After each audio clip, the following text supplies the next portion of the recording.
Okay, a quick Google Sheets tutorial. I've got a row of data and I want to convert that into a column.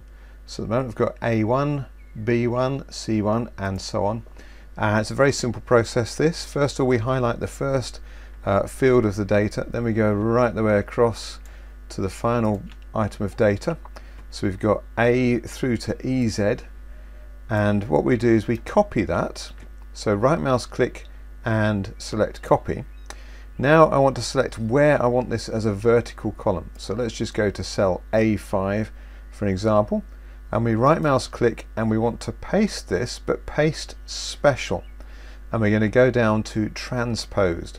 So we click on paste special transposed, and there is our horizontal row now in a vertical column. Hope you found that useful. Do subscribe to the channel if you're also interested in ways to make your money work for you and more tips just like this. Thanks for watching.